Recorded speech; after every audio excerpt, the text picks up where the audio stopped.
Ce programme vous est proposé par Iron.fr, spécialiste running, trail et fitness sur Internet. Sunday Night Production.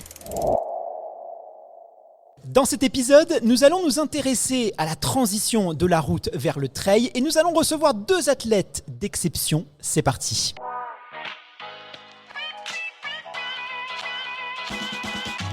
Bienvenue sur le podcast Dans la tête d'un coureur, l'émission de toutes celles et ceux qui aiment courir. Trail, route, piste ou encore triathlon, chaque lundi, venez améliorer vos connaissances sur l'entraînement, l'alimentation et la préparation mentale du coureur tout en vous amusant. Bonne écoute. Soyez les bienvenus dans le podcast Dans la tête d'un coureur pour un épisode un peu spécial enregistré depuis la capitale des Gaules à l'occasion de la ASICS Saint-Élion. Et à cette occasion, nous allons aborder un sujet qui concerne énormément de coureurs et de coureuses à pied, la transition de la course sur route vers le trail. Et dans quelques instants, nous allons accueillir deux invités. Mais avant ça, j'aimerais vous présenter celui qui va m'accompagner dans cet épisode, une voix bien connue des auditeurs et auditrices les plus fidèles du podcast, puisqu'il s'agit de celle de Fred, entraîneur en course à pied, responsable fond et demi-fond au Stade Français Athlétisme et ancien co-animateur du podcast. Salut Fred, c'est un plaisir de te retrouver ici dans ta ville natale, dans ta ville de cœur, Lyon. Est-ce que tu es content d'enregistrer un podcast à domicile, Fred ? Alors bonjour à toutes et à tous, bonjour Guillaume. Alors je suis vraiment ravi d'être là, déjà d'être dans le podcast, parce que c'est toujours un plaisir renouvelé. En plus avec deux athlètes dont je dévoile pas encore le nom, puisque tu vas le faire, d'exception. Et évidemment dans ma ville natale, c'est toujours un plaisir de revenir. Donc voilà, aujourd'hui je pense que je suis pas loin d'être au summum du bonheur podcastique. Bon bah ça me fait plaisir en tout cas. Fred, juste avant d'accueillir nos invités, je te propose, en fait j'aimerais avoir ton avis sur quelque chose. Tu vois, parce que là aujourd'hui on est à la ASICS Saint-Élion, on est sur le trail le plus populaire de France en termes de nombre d'inscrits, parce que je sais pas, mais c'est ici où il y a le plus d'inscrits sur une course trail, l'un des plus vieux même du monde. Alors il y a un petit débat, mais c'est en tout cas l'un des plus vieux trails. On va dire que c'est le plus vieux. Hein. Moi, je suis lyonnais, on va dire que c'est le plus vieux. Il n'y a pas de débat. On sait comment vous êtes chauvins, les Lyonnais. On va dire que c'est pour te faire plaisir. Aujourd'hui c'est ta soirée, donc pour te faire plaisir, on va dire que c'est le plus vieux trail du monde. Et je sais pas si tu es au courant, mais selon la World Athletics, le trail running c'est devenu le sport qui connaît la plus forte croissance dans le monde, tout sport confondu. Tu vois, c'est vraiment le trail qui a la plus grosse expansion à travers le monde. Et incontestablement, cette discipline, elle attire de plus en plus de coureurs chaque année. Moi, je le constate. Et toi, justement, en tant qu'entraîneur, est-ce que tu observes aussi un intérêt croissant pour le trail parmi les coureurs que tu entraînes à Paris ? Parce que toi, tu es entraîneur du club mythique parisien. Parce que maintenant, tu n'es plus lyonnais. Hein. Je te rappelle que maintenant, tu es un Parisien d'adoption. Non, je suis lyonnais qui vit à Paris. Est-ce que tu constates aussi cet engouement un peu sur la course nature et le trail running ? Alors, avant de te répondre, j'aimerais faire un petit retour en arrière. Alors pour se rappeler, alors je ne veux pas dire des heures sombres, parce qu'il ne faut peut-être pas exagérer, mais la période Covid. Et dans juste après période Covid, on a vu que la course sur route a été, on va dire même délaissée de la part des coureurs et des coureuses. Et à contrario, les trails étaient déjà populaires avant, mais l'étaient encore plus. Là, on sent qu'il y a un regain sur la course sur route. Les grandes classiques sont à nouveau full des mois avant. Là, si on prend des courses récentes ou à venir, dernièrement, il y a eu le semi-marathon de Boulogne-Billancourt. Il y a la corrida de Houille fin décembre qui sont déjà complètes. À guichet fermé, ouais. Voilà. C'est très très compliqué d'avoir un dossard pour ces courses. Donc on voit qu'il y a un regain, mais incontestablement, le trail, la course étant déjà à la base, je pense, le sport le plus pratiqué dans le monde, il y a quand même une tendance naturelle à vouloir diversifier finalement ces terrains de jeu, parce que la course, ça reste un jeu. Et donc, le trail, évidemment, en bénéficie. Mais contrairement à ce qu'on a vécu, comme je le disais, juste après la période Covid, on a de plus en plus de gens qu'on pourrait appeler entre guillemets des coureurs hybrides, c'est-à-dire qu'ils font des allers-retours entre le trail et la route suivant la saison, suivant le lieu où ils habitent, parce qu'ils n'ont pas forcément l'occasion de toujours faire des trails, notamment quand on vit en milieu urbain. Donc ils combinent les deux. Et du coup, on voit un certain équilibrage qui s'instaure au bénéfice finalement de ce que moi j'appellerais le sport commun qui reste de la course. Hein. Ouais, bien sûr. Et puis c'est vrai, pas mal de coureurs sur route qui sont allés s'essayer un peu sur trail, mais inversement, il y a aussi beaucoup de coureurs très spécialisés sur trail qui reviennent un peu sur des courses sur route. Donc on voit que ces deux mondes sont en train de, je vais pas dire de fusionner, mais il y a beaucoup de transferts. Alors justement, on va parler de tout ça aujourd'hui, parce que c'est un sujet quand même qui est passionnant. Comment est-ce qu'on fait des transitions ? Comment est-ce qu'on adapte aussi son entraînement pour être plus polyvalent ? Parce que là, il est question vraiment de polyvalence. Et je te propose qu'on accueille nos deux invités.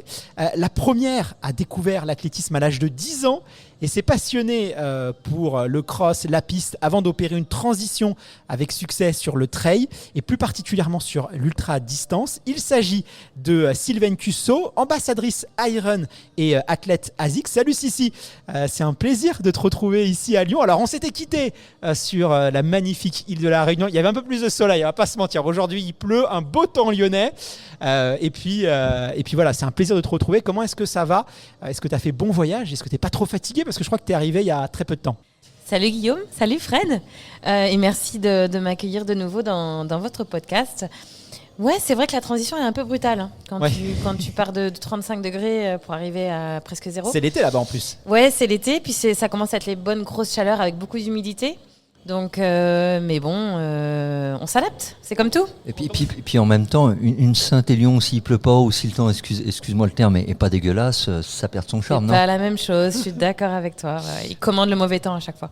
Ouais, là cette année ils vont être servis. Et on a aussi la chance de recevoir une ancienne athlète de demi-fond qui est passée par toutes les distances sur piste, sur demi-fond en tout cas, du 800 mètres, du 1500 mètres, du 3000 mètres steeple. Et elle a troqué les pointes d'athlétisme pour les chaussures de trail. Il s'agit de Marie Gongalves, athlète de la team ASICS et ambassadrice également Iron. Salut Marie, comment est-ce que ça va à quelques heures du départ maintenant de cette Saint-Élion ? Parce que tu vas courir toi. Bonjour tout le monde. Alors oui, pour le moment ça va. Je viens de te dire tant mieux. Mais pour le moment ça va. Et ouais, je vais faire le 78 km de la Saint-Élion, une première pour moi sur cette distance. C'est ton premier ultra, la Saint-Élion ? Alors, pour certains, c'est pas un ultra. Pour moi, c'est un ultra. Mais ouais, c'est ma première longue distance. C'est vrai que cette Saint-Élion, c'est une course. Alors, je ne vais pas dire qu'il est décrié, mais on aime bien être un peu taquin avec cette course-là. Certains disent que c'est pas forcément un ultra trail, certains ne comprennent pas forcément les charmes, en tout cas les promesses de cette course. Toi, Sissi, qui l'a couru, je crois, plus de 10 fois, tu es une habituée, ici tu es chez toi. Hein. Qu'est-ce que tu en penses ? En plus, tu as l'expérience des trails, tu as couru sur les plus durs, la Diagonale des Fous, l'UTMB, enfin voilà, tu sais de quoi tu parles. Est-ce que tu peux trancher sur cette question ? Est-ce que c'est un vrai ultra ou pas cette Saint-Élion ? Et est-ce qu'elle est difficile ? Est-ce qu'elle est réputée aussi très roulante ? Presque une course sur route. C'est quoi ton avis, toi ? Ouais, c'est vrai. Alors moi, ça fait partie des courses quand j'ai débuté. C'est vrai que j'ai débuté sur des courses qui me semblaient plus faciles, entre guillemets, parce que quand on partait en montagne, pour moi, c'était encore un autre monde. Les courses montagneuses avec de l'altitude, la météo en conséquence. Voilà, pour moi, il fallait déjà un peu plus d'expérience. Pour moi, la Saint-Élion, bon, ça reste... t'es pas loin de la ville, voilà, c'est un peu moins effrayant, on va dire. Donc ça a été dans mes débuts. Ma première Saint-Élion, c'était en 2013. J'ai commencé dans ces eaux-là, hein, le trail. La question de l'ultra, pour moi, c'est plus, on en parlait tout à l'heure, la question de durée, de temps de course. C'est vrai que quand on est sur des courses de 10-15 heures, on peut commencer à parler d'ultra. Quand on est en dessous, c'est du très long pour moi.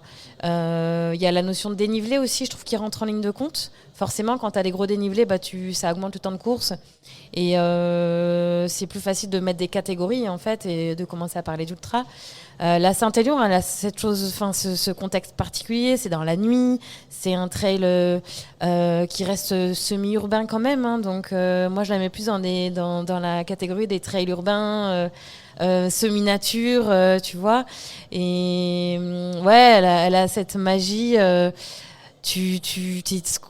t'es un peu seul dans ta bulle parce qu'il n'y a pas de paysage.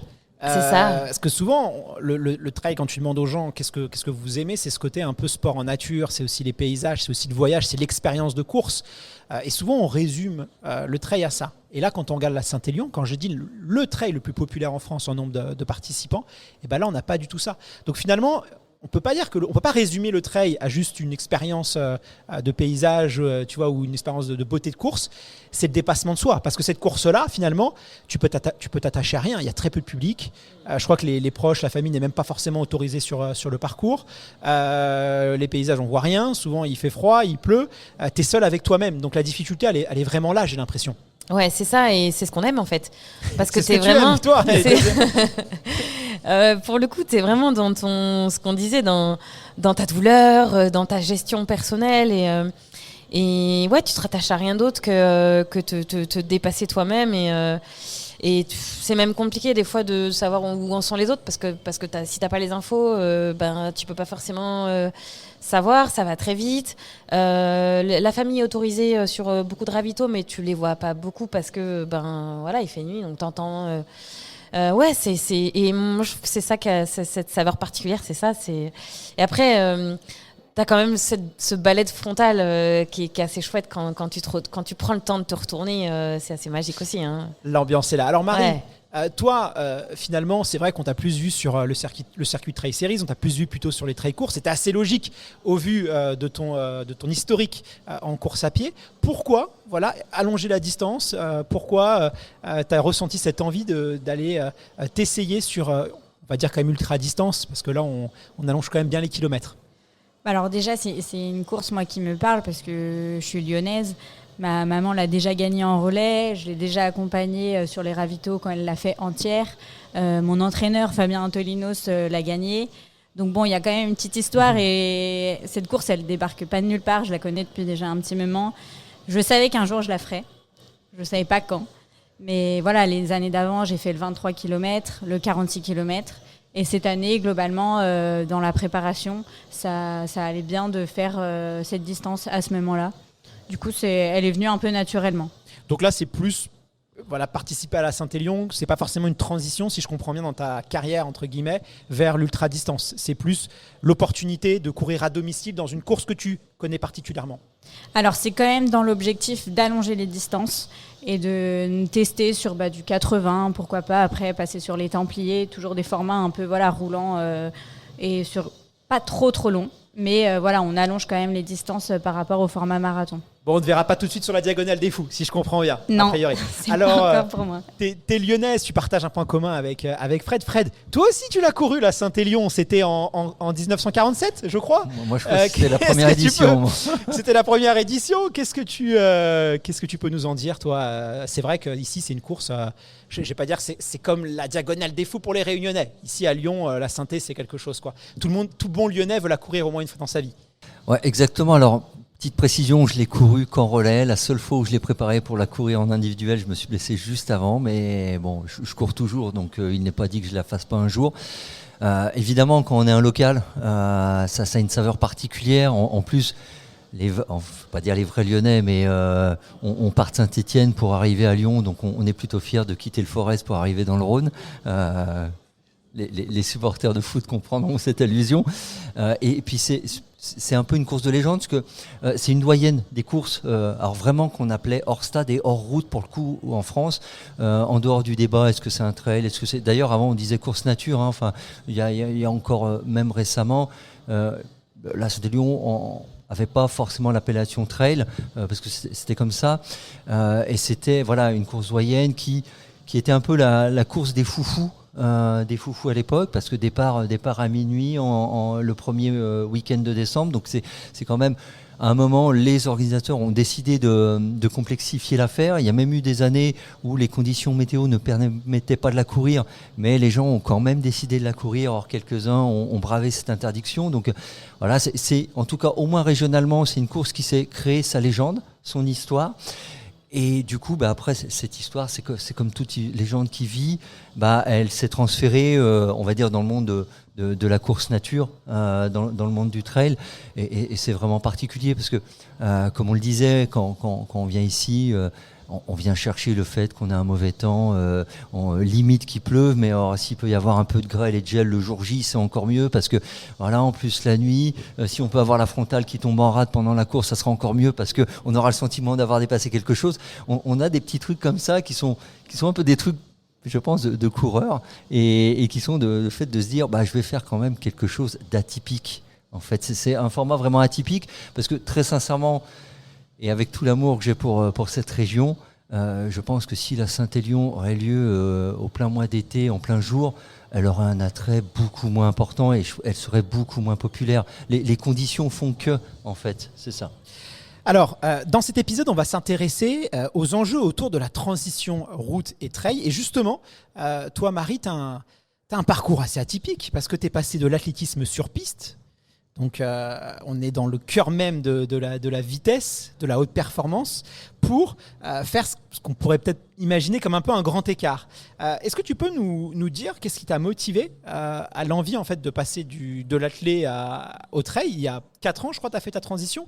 Donc, il y a 4 ans, le trail avait déjà bien grossi, mais ce n'était pas ce que c'est aujourd'hui, parce qu'il y a vraiment eu un avant-après le Covid-19. Qu'est-ce qui t'a attiré, toi, dans le trail? Pourquoi tu as voulu quitter la piste en fait, pour ce sport-là, pour cette discipline-là, pardon?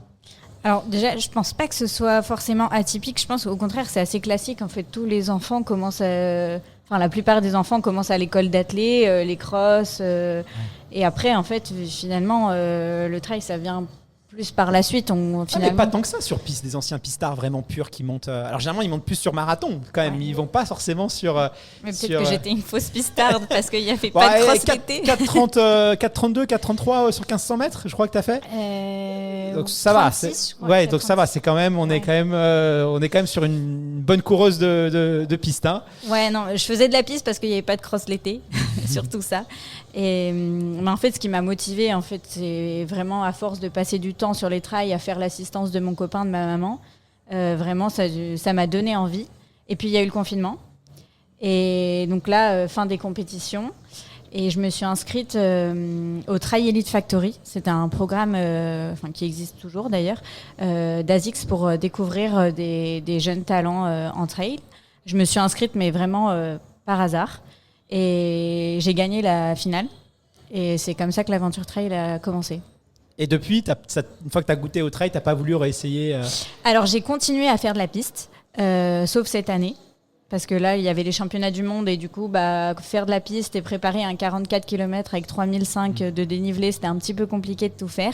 Mais c'est la première année où je n'ai pas fait de piste. Les années d'avant, j'ai toujours fait de la piste. Tu as quand même conservé. Ouais, ça, c'est intéressant, on en reparlera tout à l'heure. Alors, c'est vrai qu'on le voit, il y a de plus en plus de coureurs sur route, de crossman, même de coureurs sur piste qui s'essayent sur trail. À mon avis, ça va encore continuer, surtout après 2024, je pense, parce qu'on va voir aussi des athlètes sur route professionnels qui vont peut-être faire des nouveaux choix de carrière. Ça, à mon avis, il y aura forcément un avant, un après.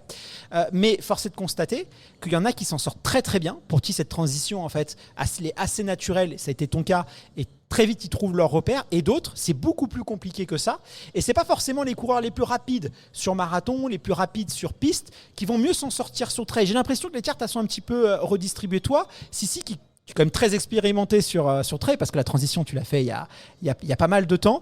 Tu as vu aussi pas mal de coureurs va et venir. Quels sont, selon toi, tes retours d'expérience? Qu'est-ce qui fait que certains vont mieux réussir cette transition que d'autres? Où est-ce que ça va se jouer, cette transition pour toi, les éléments clés? Alors déjà, il faut avoir vraiment l'envie de se mettre sur trail et pas le faire parce que tout le monde le fait, parce que c'est la mode, parce qu'il y a beaucoup de trail. Et je pense que déjà, faut avoir envie. C'est la base. Après, on n'a pas tous les mêmes prédispositions. Il y a plein de choses à prendre en considération pour le trail. C'est vrai que, comme tu disais, c'est pas forcément le plus rapide qui gagne sur une course de trail. T'as en théorie les chronos, et puis après t'as comment ça se passe. Il faut gérer beaucoup de choses. Il faut gérer son alimentation, il faut gérer son hydratation, il faut gérer sa gestion, son allure sur une longue durée. Et ça c'est pas facile. On n'a plus de repères. Exactement. Partir sur un 170 km comme Diag, tu sais pas trop comment partir. Est-ce que tu pars vite? Est-ce que tu te gères? Se gérer, c'est pas évident, ça s'apprend. Courir avec un équipement aussi. Moi, je me rappelle à mes débuts, courir avec un sac sur le dos, ça me perturbait vraiment. J'avais l'impression de faire une randonnée et je n'y arrivais pas. J'avais à l'époque les ceintures porte-bidon là, parce que je voulais pas prendre de sac à dos, parce que pour moi c'était faire de la randonnée. Et même Kylian Jornet, on se souvient, son premier UTMB, il était parti avec une banane. Ça a fallu une disqualification, mais il voulait pas, il n'y arrivait pas. C'est ça, ouais, c'est particulier. Donc il y a tout ça, courir avec une frontale, c'est pareil. Au début, ça peut paraître banal quand tu le fais naturellement, mais quand tu n'as pas l'habitude, toutes ces choses-là, ça s'apprend. Pour moi, le trail, c'est un sport où on est performant, plus performant sur quelques années en fait, parce qu'il y a toutes ces expériences qui fait que tu accumules. Et tout à l'heure, on parlait des 5 ans, peut-être pour arriver à maturité. C'est pas pour rien. Je pense que c'est. Parce qu'il y a le dénivelé positif, négatif. Et justement, on va en parler tout à l'heure de ces spécificités un peu de l'entraînement et comment est-ce qu'on peut bien appréhender ces challenges-là. Il y a une augmentation très importante de la densité sur trail.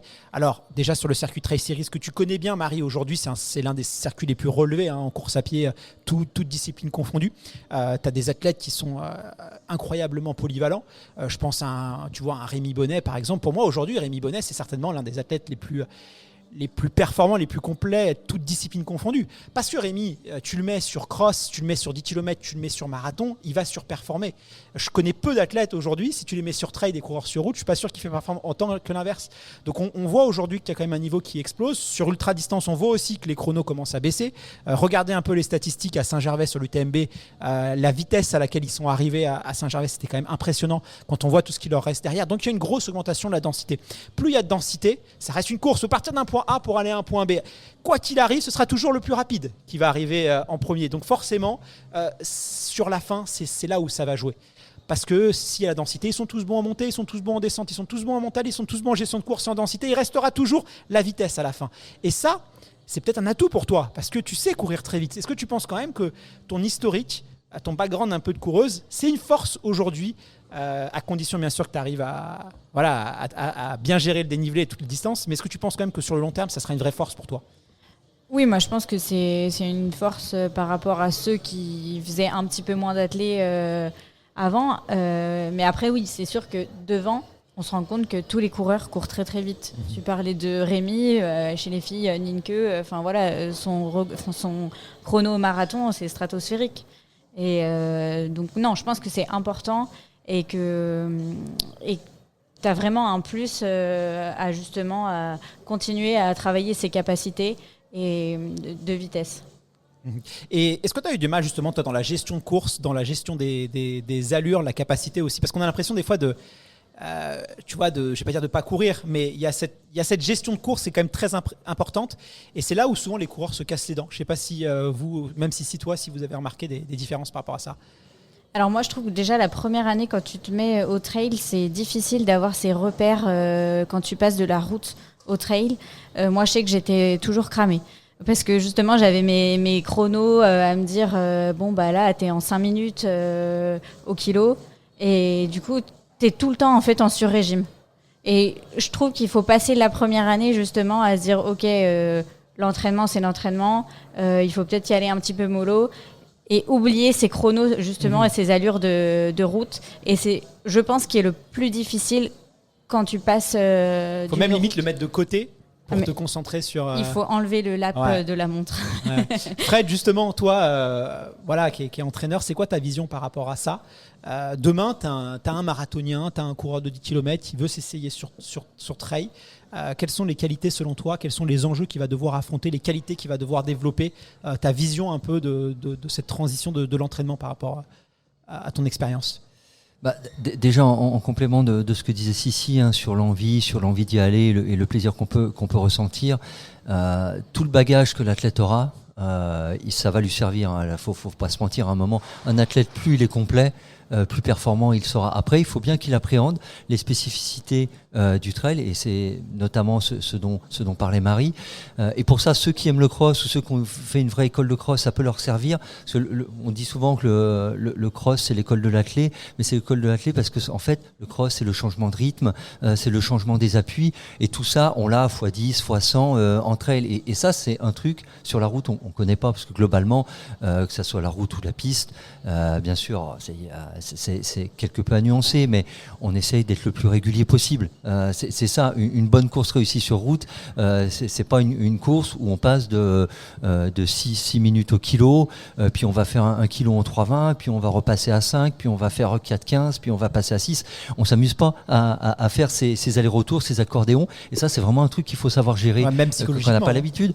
Psychologiquement, il y a un truc auquel on passe pas forcément, mais c'est quelqu'un qui a l'habitude de tout le temps courir. En trail, notamment, lorsqu'on est confronté à un dénivelé positif assez important, il faut savoir quand marcher et marcher au bon moment. Et quelqu'un qui vient de la route, qui vient que de la piste, Ils savent pas marcher. on a une sorte de culture à se dire, moi je cours tant que je peux, et puis je marcherai quand je pourrai plus courir. Et si on commence un trail comme ça, on explose très vite. Et ça, mine de rien, il faut être capable de le faire. Il faut être capable de le faire tout de suite, se dire, non, en fait, il faut pas que je cours parce que je vais m'économiser. Donc, on est vraiment sur la gestion d'une course de durée, et après avec en plus toutes les dimensions, mais dont tu as déjà parlé Sissi, toutes les dimensions énergétiques, parce que à la rigueur, même le plus long sur route, tu vas faire un marathon, là je parle pas des 100 km et autres, mais jusqu'à marathon, à la rigueur tu prends 2, 3, 4 gels, c'est tout, c'est ça ton ravito, et en plus il est prévu, alors que là souvent tu dois l'organiser toi-même, enfin voilà, Tu dois le tester, voilà, tu dois le tester, tu sais pas si ça va passer. et c'est vraiment apprendre à gérer une course de durée en fait, et apprendre à gérer le changement d'allure, et mine de rien, déjà au-delà de l'apprentissage même, il y a je pense un côté aussi un peu égo, parce qu'on en parlait, quand tu as l'habitude par exemple d'être un athlète très performant, et que tu cours par exemple ton 10 à 3,30 de moyenne, ce qui est déjà propre, tu vois, on n'est pas encore dans le haut niveau, mais c'est quand même déjà respectable. Si on te dit, tu vas faire une course où à un moment tu vas devoir être à 6, voire 7 au kilo, voire 8, parce que tu vas marcher en montée, en t'aidant des mains, il faut savoir gérer aussi. Il faut savoir gérer aussi ce genre de choses. Alors, toutes les deux, vous avez un point commun, c'est que vous êtes à la base des crosswomen. Vous avez brillé sur les chemins boueux. Toi, Sissi, dans ton plan d'entraînement, quelle importance tu vas porter à justement parler de ce travail de vitesse? On parlait aussi des enjeux au terme du dénivelé positif, négatif, en termes de l'endurance. Comment tu vas un peu prioriser la construction de ton plan d'entraînement? Est-ce que par exemple, l'hiver, tu vas travailler le fond, l'été, tu vas plus faire de la vitesse? Est-ce que c'est toute l'année? Comment tu gères un peu ton entraînement? Je sais que tu es assez transparente sur ça, parce que pas tous les trailers, les ultra-trailers communiquent, ou alors ils nous disent des choses un peu farfelues. Toi, comment tu composes un peu ton plan? Alors déjà, tu sais, moi j'habite à La Réunion, donc il n'y a pas de saison à La Réunion. Donc je fais C'est pas été-hiver. C'est vrai. À La Réunion, c'est Toi, tout l'hiver, le temps- c'est 16 tout le degrés. temps l'été. C'est ça. Non, après c'est assez simple. Tu sais, comme disait Marie, c'est important de garder de la vitesse. Tu fais de la piste encore, toi? Oui, bien sûr. Toutes les semaines, je fais du travail de fractionné. Et en plus, j'en ai besoin, moi aussi, pour moi, pour varier mon entraînement. Ça me fait du bien. Parce que c'est vrai que maintenant, important. on dit, il y a des traileuses de très haut niveau qui disent, moi, ça fait 5-6 ans que je suis plus allé sur la piste, je fais plus de travail de vitesse. Et c'est vrai que ça peut surprendre. Toi, est-ce que pour toi, c'est un élément quand même déterminant? Alors, pas forcément sur la piste, mais en tout cas, la vitesse, c'est pas... Le foncier, certes, libère la vitesse, et c'est sûr qu'on va naturellement, si on borne beaucoup, mais on va quand même être limité à un moment donné. Ça veut dire que ça va marcher jusqu'à un certain moment. Moi, c'est l'impression que j'ai. On peut même aller très vite en beaucoup bornant, mais tôt ou tard, on va atteindre quand même une certaine limite. Moi, en tout cas, c'est ma compréhension que j'ai de l'entraînement. Mais, alors tout dépend du type de trail que tu prépares. Effectivement, si c'est des ultra trails où tu es sur des allures, sur des moyennes très lentes, comme une diagonale des fous, effectivement, ça se discute peut-être. Tu peux peut-être t'en sortir en faisant que des grandes balades dans la montagne, travailler ton endurance et puis travailler musculairement en faisant des descentes, des montées. Après, si tu prépares des trails comme la Saint-Élion, ou l'UTMB, c'est quand même... Oui, ou l'UTMB, inévitablement, tu as des portions très roulantes, il faut quand même savoir courir. C'est là où tu fais la différence. Donc, ça se discute sur dépendamment de la course que tu prépares. Un Germain Granger qui était à la diagonale des fous, tu vois même un Aurélien. Alors, c'est pas les plus rapides, certes, mais il y a quand même des vraies qualités de vitesse quand même. Même si c'est pas comparable à un Jim Wemsley, c'est quand même des coureurs qui savent aller vite. Bien sûr, ouais, tu as toujours des portions de relance en fait où il faut savoir quand même allonger la foulée et savoir malgré tout courir vite. Sur la diagonale des fous, les 30 premiers kilomètres, ça court bien. Oui, c'est ça, ouais. Ouais, et puis après, si tu veux pas d'écart, en tout cas, tu peux, mais tu auras toujours 1 heure, 1 heure et demie de différence par rapport à une personne qui fait de la vitesse, parce que sur les parcelles de plat, elle va accélérer et tu ne seras pas en capacité de suivre. Tout à fait. Ouais. Non, il faut trouver le juste équilibre. C'est un mélange Faut savoir être polyvalent malgré tout sur les trails, même sur les ultras. Alors, il y a une spécificité quand même que redoutent énormément de coureurs qui viennent de la route, c'est cette fameuse gestion du dénivelé positif et négatif et positif, parce que souvent on voit les montées, mais il y a aussi les descentes. Toi, Marie, quand tu t'es lancée dans l'aventure du trail, comment est-ce que tu as abordé cet aspect de l'entraînement ? Est-ce que surtout, tu n'avais pas des craintes, par exemple, de chuter ? Tu vois, ça c'est quelque chose qui souvent... Quand on voit ces grandes descentes, on se dit, mais si ce que je vais me blesser, t'as une appréhension naturelle en fait face à la descente par rapport à quelqu'un qui fait du trail depuis 5, 6, 7 ans, qu'on a fait tout de suite très jeune. Il est beaucoup plus à l'aise. On retrouve ça aussi dans le VTT. On sait que c'est très compliqué pour les cyclistes de VTT s'ils n'ont pas commencé très très jeunes, parce que jeune, on a cette insouciance, on prend des risques. La mort, c'est très très loin. Quand on est jeune, on n'y pense pas du tout. Donc on prend beaucoup de risques. Et du coup, ou les skieurs de descente, c'est souvent ça. Et on dit s'ils n'ont pas pratiqué le ski de descente, le VTT très jeune, c'est foutu après, parce que le cerveau, il réfléchit, il a peur. Est-ce que sur trail, dans des grosses descentes, quand on voit la vitesse à laquelle les ultra-trailers descendent, c'est de la folie, est-ce que tu t'es dit quand même, moi, j'arriverai jamais à être aussi fou qu'eux ? Alors c'est sûr que je pense qu'au début on n'est pas aussi à l'aise que ceux qui habitent en montagne. Après je trouve plus on pratique vraiment la descente, c'est vraiment en pratiquant, il y a quand même on arrive quand même à se décrocher un petit peu, et en plus en compétition, sincèrement on n'y pense pas en fait. Enfin moi à l'entraînement je me dis ok là je vais peut-être pas faire la descente pleine balle, mais par contre en compétition quand vous avez la fille qui suit derrière, non. Enfin, il y a pas de... Enfin, on n'a pas peur, quoi. C'est pareil, toi ? Tu te reconnais un peu dans ce que dit Marie ici ? Pas du tout. Pas du tout. Moi, en compétition, non, moi je suis... Parce que ça passe ou ça casse quand même, ta logique. Ouais. À un moment donné, moi, je me dis toujours à entraînement comme à compétition, parfois, c'est pas grave, en fait, je suis pas là pour jouer ma vie, là c'est trop dangereux, je mets les freins, allez-y les gars, passez, et je me mets sur le côté, quoi. Non, moi je réagis pas du tout comme ça. On n'a peut-être pas la même approche. Après, mais après plus de gamelles que moi pour le moment, donc c'est pour ça. Ce que j'allais dire, après, c'est comme tout quand tu as un ancrage, quand à un moment donné, t'as fait une chute grave, c'est comme un accident de voiture. Après, c'est compliqué. Le truc, il te reste, et t'as en mémoire ce moment où t'as pris la grosse gamelle qui a fait que tu t'es gravement blessé. Donc, ça reste un peu, et tu sais que ça peut arriver, ça arrive pas qu'aux autres. Vous êtes déjà chuté, vous faites déjà très mal sur une course ? Oui, moi, plusieurs fois, ouais. Plusieurs fois. Comme tu sais, sur la Diagonale des Fous en 2021, ma première diag. Après, c'est pas hyper grave, ça se répare. Voilà, ouais, puis tu as réussi à repartir quand même. Oui, je suis repartie dans la douleur, mais je suis repartie.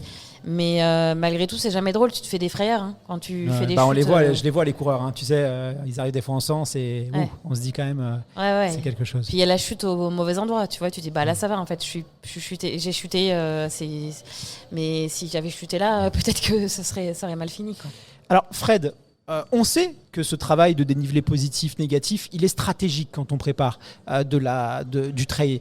Si on est un coureur qui veut assurer une transition, qu'on n'a pas forcément la chance d'habiter dans les Alpes, comment est-ce qu'on peut faire ? Toi, c'est quoi tes recommandations sur ce travail justement de D plus D-?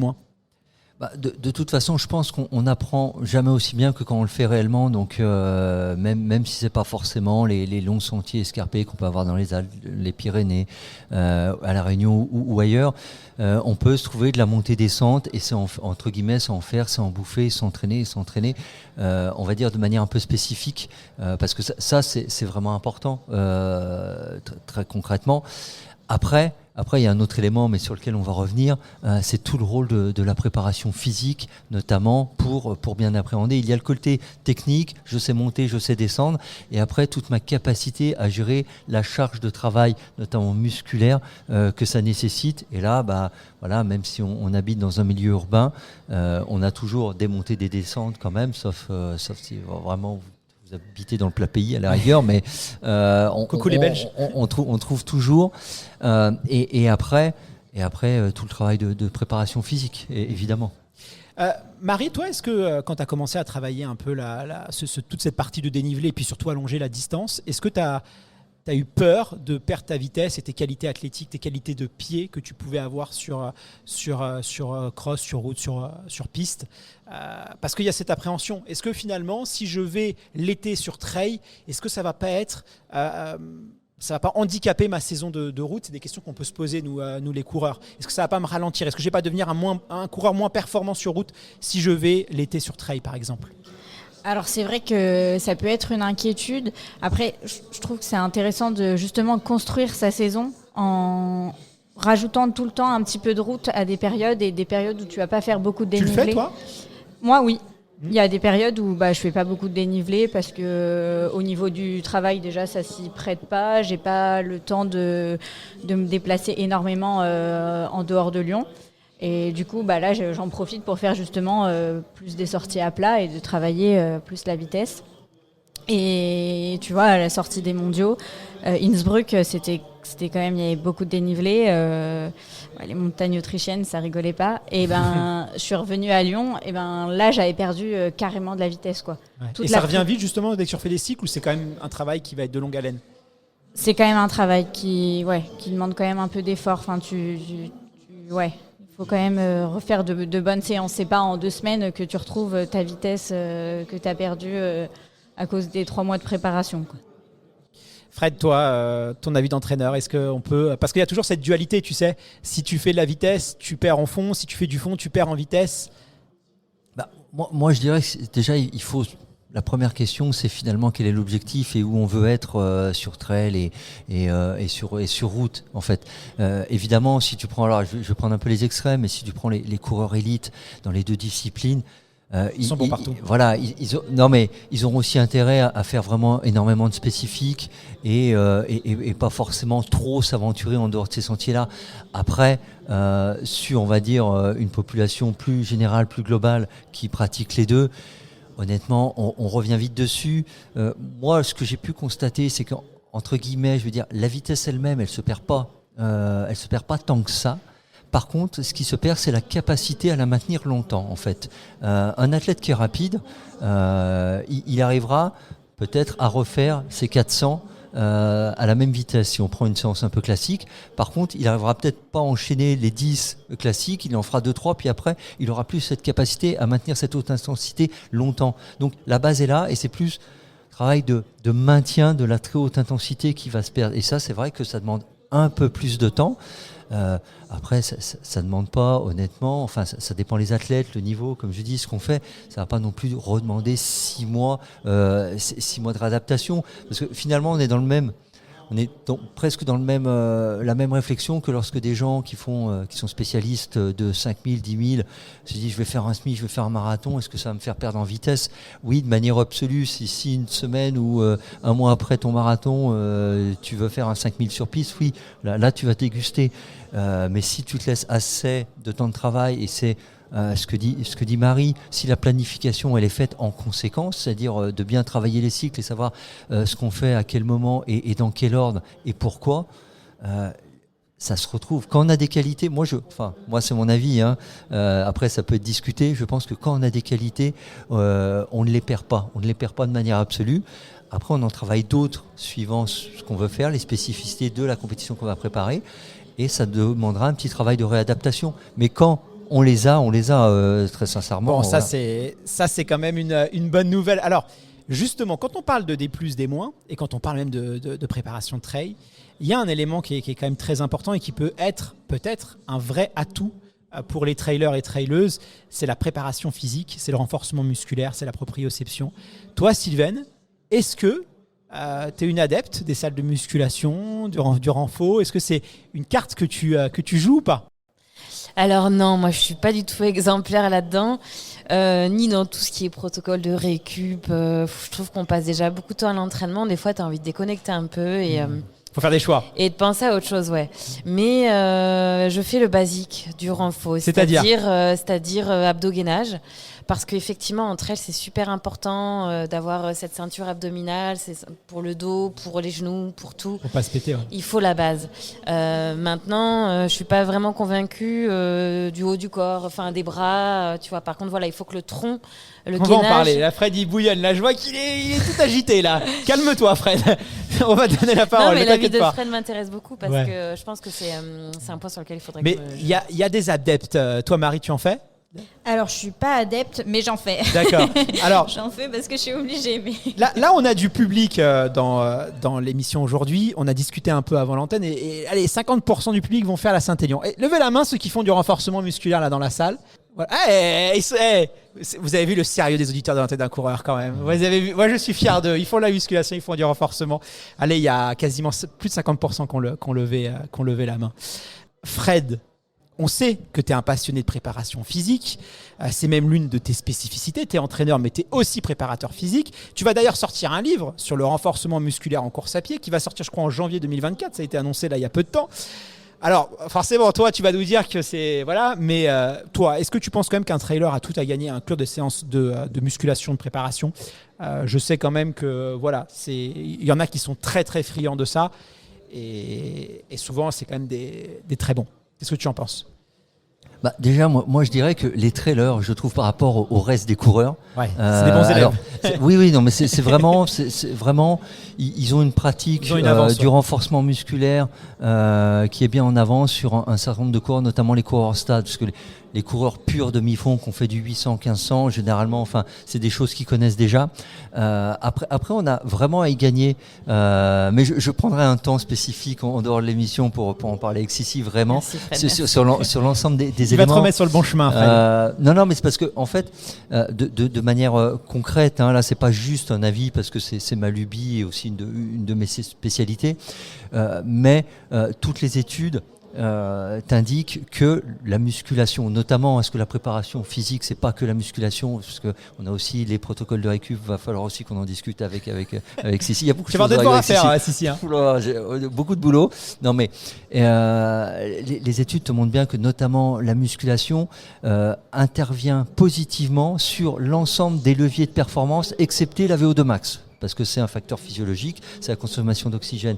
Mais tout ce qui est vitesse pure, capacité de maintien du seuil, fatigabilité, endurance, c'est des éléments qui sont positivement marqués par la musculation. Donc oui, on a tout intérêt, et notamment tout l'aspect, là on parlait du dénivelé positif, mais surtout négatif, qui entre guillemets, pour faire simple et pour donner la bonne image, casse beaucoup de fibres musculaires. On le voit bien que quand on ne sait pas descendre et qu'on s'y prend un peu comme un pied, excusez-moi de parler comme ça, on fait une descente comme ça, puis après on n'arrive plus quasiment à marcher.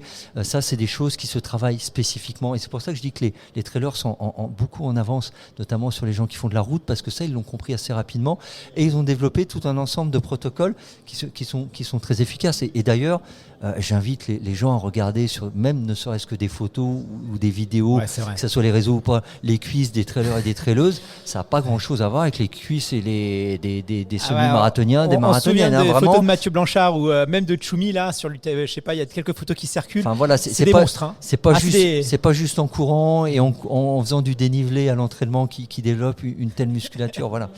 J'allais dire justement, je trouve que justement l'avantage en trail, c'est qu'à l'entraînement, tu le travailles assez naturellement quand même. Tu fais des descentes, des montées. Est-ce que ça peut suffire, ça ? Justement, c'est une idée. C'est finalement, je travaille le renforcement musculaire en pratiquant les spécificités de mon sport. Est-ce que ça suffit ? Alors sur la base, on pourrait dire que oui, tu vois, parce qu'évidemment, c'est toujours mieux. Après, tu as toujours un intérêt à faire ce que certains appelleront une musculation qui est non fonctionnelle, en fait. Parce que on n'apprend pas forcément à faire comme en faisant pareil, si tu veux. C'est vraiment des fois il faut passer par des étapes ou pour développer ta puissance musculaire, ta résistance à la fatigue, passer par des étapes qui sont la presse, les squats chargés, enfin ce type de travail qui sont pas forcément drôles. Quand tu vois les sprinteurs, alors là je fais un parallèle peut-être un peu extrême, mais il y a quand même pas beaucoup de rapport entre passer 2 heures à la musculation et courir vite sur une piste. Et c'est pas simplement en apprenant à courir vite que tu cours vite. Donc vraiment, tu as des vrais intérêts. Et Sissi parlait notamment de l'intérêt du haut du corps. J'allais poser justement la question des groupes musculaires. Est-ce que finalement, parce que quand on pense musculation sur trail, tu vas penser naturellement aux quadris plutôt, tu vois, qui sont assez sollicités. C'est souvent ça qu'on met en avant. Est-ce que ça se passe que là où le haut du corps peut être aussi utile ? Alors je parlais des bras, je parlais pas des abdos, parce que là je suis convaincue pour les abdos. On peut le milieu. Allez, on va les mettre au milieu. Non, mais si en fait, on va dire que les quadris, les ischios, en tout cas les membres inférieurs, si on pourrait se contenter que de ça, si en fait le corps était coupé en deux. C'est-à-dire que mais le corps c'est un système en fait, tout est relié. Donc évidemment, on court avec les jambes et l'accent il est d'abord mis sur les membres inférieurs, notamment les quadrilles, mais aussi les ischios qui sont notamment dans un travail excentrique. Je ne vais pas rentrer dans les détails là, mais qui sont extrêmement sollicités, notamment en trail. Si, on parlait tout ce qui est ceinture abdo-lombaire, mais pas simplement pour le maintien, mais c'est parce que aussi elle a la fonction de transmission de force. Et en fait, c'est tous les chocs, et c'est là que le haut du corps est important, notamment parce que les bras et dans leur ensemble, hein, donc bras, épaules, ont un effet d'allègement de la charge qu'on encaisse, et donc ils servent aussi à alléger, on va dire, tous les impacts que les membres inférieurs prennent. Donc à un moment, on n'est jamais plus fort que son élément le plus faible. Donc si vraiment on pêche au niveau des bras, ça peut être, on va dire, le maillon faible de la course d'un athlète. Donc à un moment, si vous êtes super puissant, que vous avez une super VO2 musculairement au niveau des jambes, vous êtes top, mais que finalement ce qui va vous ralentir, c'est les douleurs dans les bras, parce qu'à force de tirer, ça devient difficile, ce que connaissent certains athlètes, c'est quand même dommage finalement. Mais évidemment, si on prend par exemple, pour faire rapide, une séance de muscu d'1 heure, en gros, moi je le fais toujours un peu comme ça, hein, 30-35 minutes sur le bas du corps, 20 à 15 minutes le haut du corps, donc notamment les bras et le dos, hein, bien penser au dos, et après 5 à 10 minutes ceinture abdo-lombaire, parce que finalement ça, dans tous les exercices de musculation, tu le travailles, donc tu n'as pas besoin d'y passer non plus 1 heure. Voilà. Marie, toi, tu nous as dit que tu étais quand même, t'essayais d'être un peu sérieuse sur la partie renforcement musculaire. Comment tu fais du travail en salle? Combien de fois par semaine tu vas? Est-ce que c'est chez toi? Est-ce que c'est au poids du corps? Qu'est-ce que tu peux nous dire un peu de ta prépa physique? Alors ça dépend de la période et ce qu'on prépare. Mais là, tu vois, pour la Saint-Élion, au début du cycle, j'avais 2 muscus par semaine. Et après, on a un petit peu plus allégé et on est passé à 1 muscu par semaine. Mais vraiment. 2 muscus par semaine quand même. Hein. Et une en salle. C'est sérieux. Hein. Dont 1 en salle. Ouais, c'est après, même moi, plus que certains marathoniens. Hein. Et du coup, justement, en fait, moi, je fais moins de dénive que quelqu'un qui habite en montagne. Mais du coup, j'ai plus besoin de faire de muscu. Tu compenses un peu par Je compense. Voilà. Et tu vois que ça marche? Enfin, tu penses que c'est une bonne stratégie pour toi? Mon entraîneur m'a convaincu. Ça, c'est un copain Fred, ton entraîneur.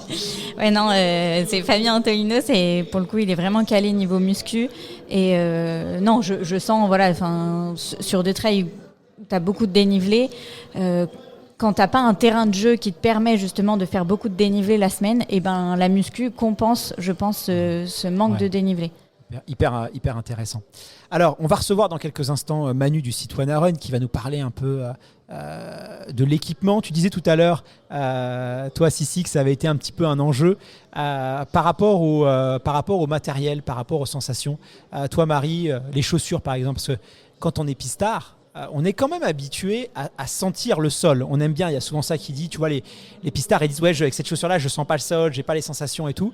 Toi, comment ça s'est passé un peu la partie équipement? Quelle importance tu accordes à ça? Et tu vas courir avec quoi, par exemple, sur la Saint-Élion? Est-ce que tu changes de chaussures en fonction du dénivelé? Enfin, comment tu gères toute cette partie-là, équipement? Moi, ça m'intéresse. Alors, c'est vrai que quand j'ai commencé le trail, je prenais les chaussures les plus légères qui existent. Ouais, tu reviens sur tes... ouais. Limite, tu veux courir avec des chaussures de route. Exactement. Quoi. Ça s'est fait d'ailleurs avec Duncan Perilla qui courait avec un marathonien qui est venu sur Ultra avec ses chaussures de route à plaque carbone. Et d'ailleurs, c'était des chaussures que je mettais quasiment jamais à l'entraînement, que je mettais qu'en compète. Un peu en fait comme à l'athlé, en fait, les pointes, on les met quand même rarement ou sur quelques séances, et on les met que l'hiver quand même. Ouais. Voilà. Et sinon les mollets, bonjour. Voilà. Et maintenant, maintenant, je commence à un peu plus m'habituer. On va presque dire que je suis une traileuse. Et je mets des chaussures. Mais il t'a fallu un temps? Ouais, il m'a fallu quand même un petit peu de temps pour avoir des chaussures avec un peu plus d'amorti. D'accord. Bon, c'est quoi votre actualité? Alors Sissi, on s'était vu, tu me disais la dernière fois, je sais pas, est-ce que je vais faire la diagonale des fous? Est-ce que je devrais pas passer un petit peu à autre chose, à mettre de côté de temps en temps? Mais je suis réunionnaise et quand tu es réunionnais, la diagonale c'est quand même incontournable. Où est-ce qu'on va te voir prochainement? Est-ce que tu peux nous en dire un petit peu plus sur la suite de ta saison? On a envie de te voir aussi courir un peu en métropole, pas seulement à très très loin. Ouais, c'est vrai que la diag, écoute, j'ai bien envie d'y revenir. Cette fois, Ah, donc tu vas refaire la diag, ça y est, j'ai envie. Après, il y a d'autres choses qui me font envie. Mais, parce que l'UTMB, ce serait sympa de te voir aussi du côté tu sais, j'ai fait 2 fois la TDS, 3 fois la CCC, 1 fois l'UTMB. Donc pour l'instant, il y a plus de numéros. J'ai fait plus de fois l'UTMB que 2 fois la Diag, donc il faut équilibrer. C'est vrai. Après, c'est à la maison, donc c'est assez simple à préparer. Ce que j'aime dans la Diag, c'est aussi la préparation. C'est toutes ces sorties que tu fais dans ces environnements incroyables. Donc le calendrier n'est pas encore bien mis en place, mais il y aura quelques belles courses plaisir. Et la métropole, ça me fait envie maintenant. Là, on sait que les allers-retours, quand tu habites à La Réunion, tu peux pas te dire je vais faire 4 courses en métropole. Et puis, faut trouver le juste équilibre pour essayer de tout condenser. Donc, Puis avec la saison, je vais essayer d'organiser ça et on verra. Et toi, Marie, après Bon, là, on va déjà te laisser courir, mais tu vas revenir un peu sur le circuit. Alors moi, 2023, c'est pas fini, donc on n'a pas encore bien fait le programme de 2024. Mais il y aura déjà les championnats de France de trail long, qui sera la course de sélection pour les championnats d'Europe cette année, qui sont en France. Ça fait plaisir parce que c'est vrai que c'était un peu tristoun, le championnat international sur le circuit fédéral. Et là, ça remonte bien, il y a du gros niveau, donc ça fait plaisir de voir que les athlètes jouent le jeu, parce que c'était pas forcément le cas avant, malheureusement. Oui, alors moi, comme c'est vrai que je viens de l'athlé, les championnats de France, c'est impossible de les manquer, quoi, parce qu'en athlé, on est c'est la culture. Ouais. On termine en fait notre saison par les championnats de France. Bon, là, je vais la commencer, mais non, pour moi, c'est impossible de les manquer. Bah écoute, on va pas trop tenir plus longtemps parce qu'il faut que tu ailles te reposer. Demain, tu as un petit événement sportif entre Saint-Etienne et Lyon. Merci à toutes les deux d'avoir répondu à nos questions. Et puis je vous propose qu'on reçoive tout de suite Manu du site Wanna Run. Et puis on peut applaudir nos invités le temps que Manu arrive. Merci beaucoup. à vous.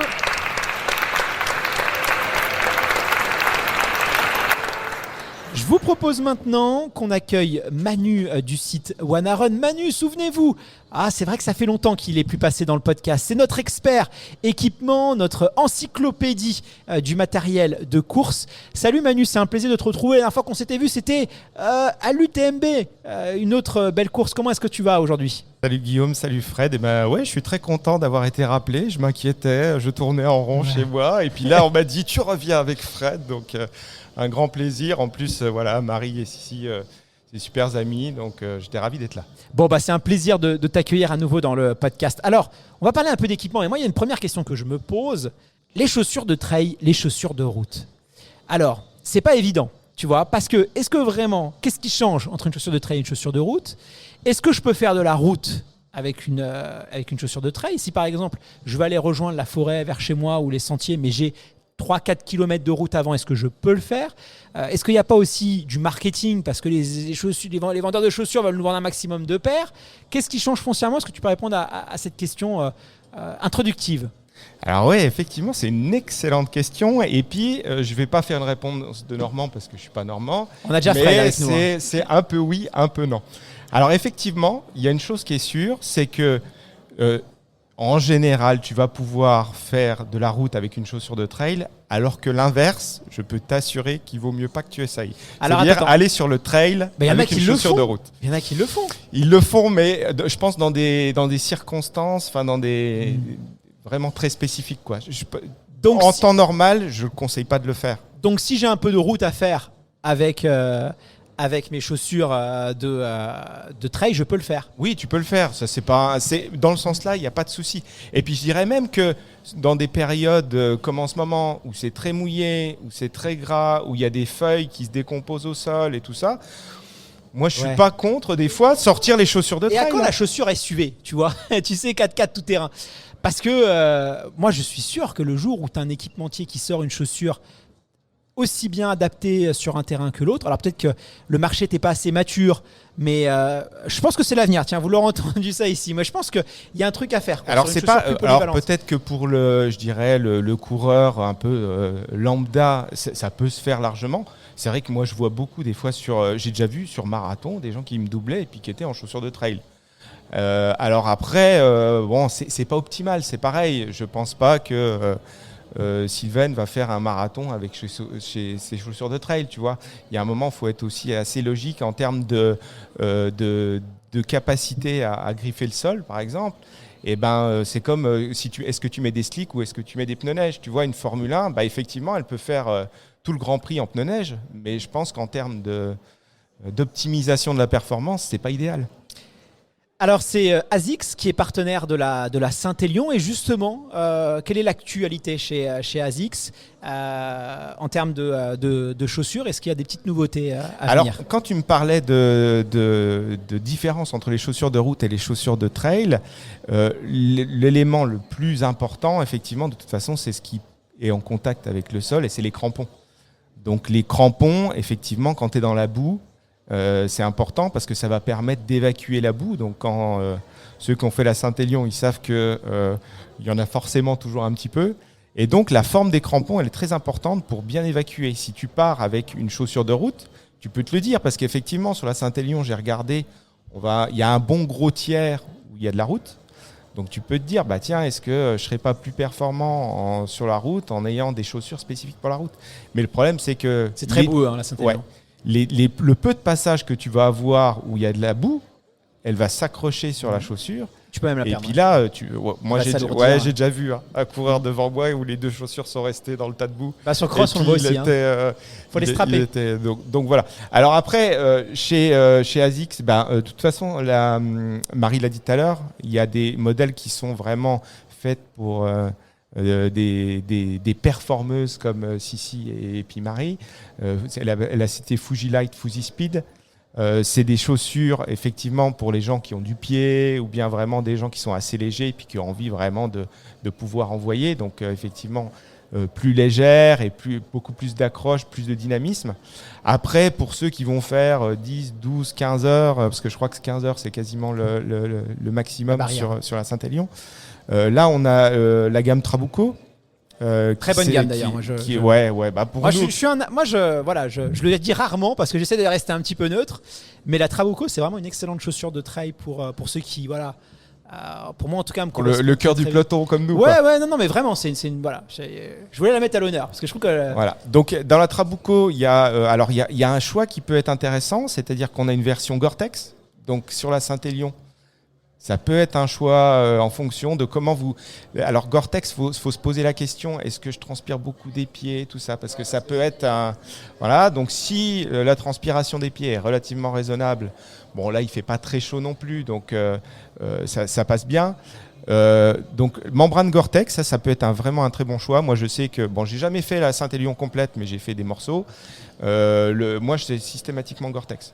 Et je ne le regrette pas. Alors, ce qu'il faut éviter, ce qu'il faut savoir avec une membrane Gore-Tex sur les chaussures, c'est éviter de rentrer le pied complet dans un petit ruisseau, parce que là, l'eau va passer à l'intérieur de la chaussure, et puis là, du coup, pour la faire sortir, c'est compliqué.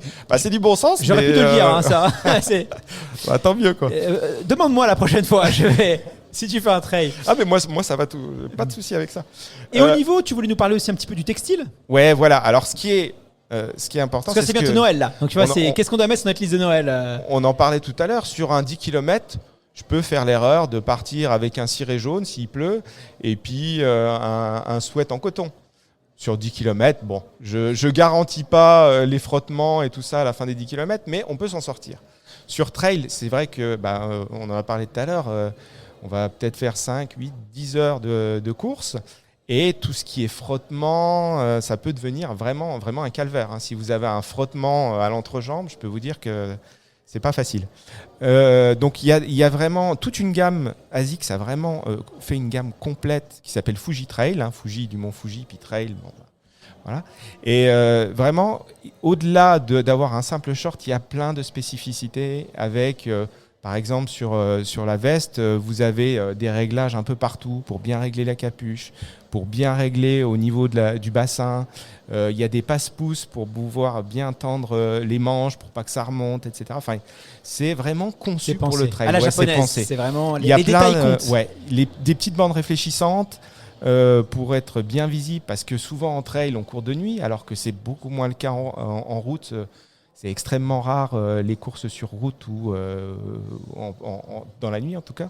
Alors je sais qu'au marathon des JO, il paraît qu'on va devoir courir la nuit. Ouais, marathon pour tous. Marathon pour tous, oui, marathon pour tous, on est bien d'accord. Mais donc voilà, une gamme trail qui est très très complète avec beaucoup de spécificités. Alors Fred, toi qui es un peu un fashion, est-ce que toute cette gamme, ça te donne envie de te mettre au trail Est-ce que ça me donne envie de... pas certain. Mais par contre, j'avais une petite question pour Manu, je peux me permettre. Vas-y, je t'en prie. Manu, c'est pas une question piège, évidemment. Mais le monde de l'athlé sur piste, le monde de la course sur route est envahi par les fameux modèles nouvelle génération avec lame de carbone. Et une nouvelle mousse, ouais. Et du coup, je me posais la question sur trail. Est-ce qu'on a ça? J'ai vu qu'il y avait je suis un peu au courant de l'actualité. J'ai vu qu'il y avait quelques modèles qui étaient sortis. Mais est-ce que c'est autant envahi? Et au final, est-ce que j'ai pas l'impression que même les athlètes eux-mêmes plébiscitent vraiment ces modèles-là? Les nouveaux modèles là qui sont en train de sortir et qui sont en phase de prototype, pour avoir parlé à pas mal de trailers professionnels, ils me disent qu'elles sont incroyables. Non, mais je réponds. Après, forcément, on a un décalage. On a un décalage, on va dire, de 4-5 ans entre la mise en place des modèles sur route avec plaque de carbone et les modèles sur le trail. Donc, c'est vrai que ça vient d'apparaître. Il y a plusieurs marques qui ont fait le job. Mais moi, je dirais, en fait, ce qui est intéressant c'est toujours, j'ai déjà dit, mais c'est la combinaison mousse et plaque. Pourquoi ? Parce que effectivement, sur les personnes très performantes, la plaque va donner un petit boost et un petit rebond. Mais comme ces mousses sont beaucoup plus tendres et plus réactives, il est intéressant d'avoir quand même la plaque pour pouvoir garder de la stabilité. Donc là, je pense que la mousse, elle s'adresse aux gens qui sont moyennement rapides à rapides. Et sur les très très performants, en fait, c'est la plaque qui va faire le job pour la vitesse. Alors que je pense sur des vitesses plus faibles, par exemple, moi, je pense que ce qui est plus intéressant, c'est la mousse que la plaque. D'ailleurs, quand je prends des modèles où il n'y a que la mousse, on perd un petit peu en stabilité. Mais je trouve que moi, le job se fait autant. Ok, merci Manu. Et du coup, pour répondre à ta question, est-ce que ça me donne envie de... Moi, en fait, j'adore. Ça me donne pas envie de me mettre au trail, mais j'adore les vêtements de trail. Parce que c'est vrai que moi, je suis un peu jaloux. Il y a un truc Enfin, il en a un peu parlé, Manu, c'est qu'il y a plein de poches partout, notamment sur les shorts. Donc ça, c'est super. En fait, honnêtement, c'est super, même quand on fait de la route ou de manière un peu basique comme ça. On a plein d'endroits pour mettre parce que le petit short à l'ancienne en V, j'en ai évidemment pour les courses, mais on peut pas mettre grand-chose dedans. Ouais, des fois, tu as à peine de quoi mettre une clé dans la petite poche de derrière sur les shorts de compétition. Ouais. Merci beaucoup, Manu. Ça a été un plaisir de te retrouver. Et puis, évidemment, pour toutes celles et ceux qui veulent retrouver ta sélection d'articles ASICS sur le site Dans la tête d'un coureur, on mettra une petite sélection vers iron.fr sur les produits un peu phares de Manu. Merci à toutes celles et ceux qui ont suivi cet épisode jusqu'au bout. On se retrouve dès vendredi pour un nouvel épisode du podcast Dans la tête d'un coureur. Je vous dis à très vite. À bientôt. À bientôt. Bientôt.